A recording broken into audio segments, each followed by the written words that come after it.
Okay, so my hot take of the Bulgari Aluminium, a watch that intrigues me, that's kind of like the Breitling Endurance Pro in a way, but I definitely do prefer this one.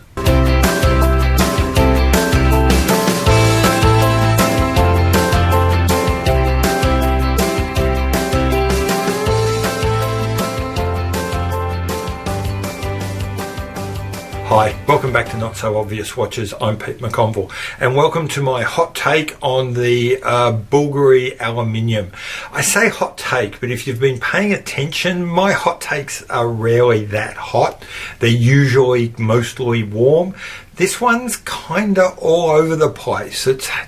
I'm not sure where I land on this watch, but in a sense, that's why I like this watch so much. But let's talk about that right now. So what is the Bulgari Aluminium? Well, on the first blush, it's a remake of the 1998 watch, essentially identical from Bulgari. Before all the cool kids had decided that Bulgari could join the club, back when they were a fairly unloved fashion brand, and before they'd done all sorts of really funky and exciting things with the Octo Finissimo range.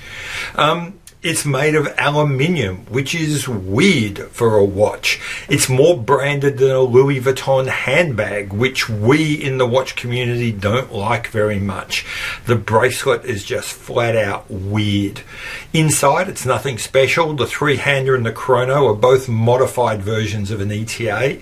And across the board, the looks are very Italian-esque, fashion forward. They're a little bit gauche, I think, at times. I don't like the black. I think it's a bit dull. I'm undecided on the chrono. I think it looks a bit busy and crowded. But I think that white has got me. It's a very attractive watch. And again, that's where the intrigue starts for me. I think the white dial with the black rubber bezels looks really cool. It's different to pretty much anything else on the market, and it's very definitely a Bulgari. And perhaps that's where my affection for this watch starts to grow. The fact that it doesn't try and be anything else. It is very much a product of its maker. And its maker says that this watch is going to defy expectations by focusing on style. And that probably doesn't defy our expectations of Bulgari, frankly, but it does really defy our expectations of what we expect our watch companies to tell us. We expect our watch companies to tell us that they're focused on function and accuracy and precision or anything. And for someone to just come straight out and say, we're focusing on style, is kind of challenging. I personally find it challenging. I'm not talking in the general here. I'm one of those guys who likes their tooliness, who wears their Breitling dive watches.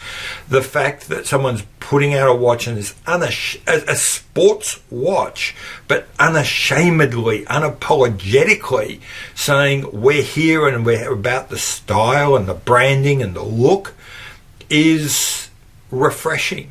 And as I said, it is a reissue. This model a watch that looked remarkably like this, first emerged in 1998. But in today's world, neo-vintage, sepia-tinged watch environment we're in, that's positively futuristic. But again, I come back to this aluminium. They're so proud of it, they put it in the name. And yet, who wants a watch made of aluminium? But that got me thinking, and that's where the similarity to the Breitling Endurance Pro comes in, because that's another watch that got me thinking. And the question that they both ask me is, what's the big deal about steel? I mean, I work in aviation. I work with some of the most advanced combat jets ever made, and they're mostly aluminium and composite. Steel is used pretty sparingly and is nothing particularly special. So if I can make a combat aircraft out of it, if I can make armor plating out of it, what's the big deal about my watch? Why does my watch need to be steel? And before any of you start saying things like toughness and robustness and longevity, I've got one four-letter word for you: gold. I mean, if we're willing to make a watch out of gold, anything with the anything more substantial than butter is probably acceptable. So aluminium or bright light, this composite polymer thing should be fine. So again, this watch kind of makes me think thoughts that I wouldn't have otherwise, and that's got to be a good thing, surely. And for a watch from a high-end fashion brand, the price isn't too bad.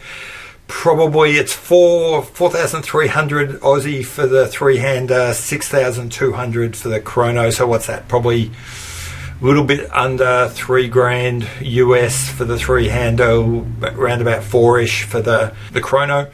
It's not cheap, but as I said, coming from a brand which at the other end will sell you $500,000 Serpenti tourbillons and GPHG winning world's thinnest ever chrono tourbillons, that's not a bad price of entry into the range. And in the end, at least in the white three-hander, it's a muy bonito watch. I really quite like it. So yeah, I think it's solid. It's certainly not for everyone. In fact, huge numbers of people are going to hate this watch. A very large number of people are going to be really unsure about this watch. A pretty small number of people are going to absolutely love this watch. But the thing is, Bulgari isn't trying to be Rolex, it's not trying to be Tudor, it's not trying to be Omega, it's not trying to be Breitling, it's not trying to make everyone happy, it's not trying to make a watch for everyone. It really only wants to make a watch for some people. And I think in this kind of world of bland neo-retro cookie cutter Coldplay style designs, that's got to be applauded. So even though it's not a watch that I could ever see myself buying, I'm really glad that this watch exists, and I'm really glad that Bulgari have got it out there.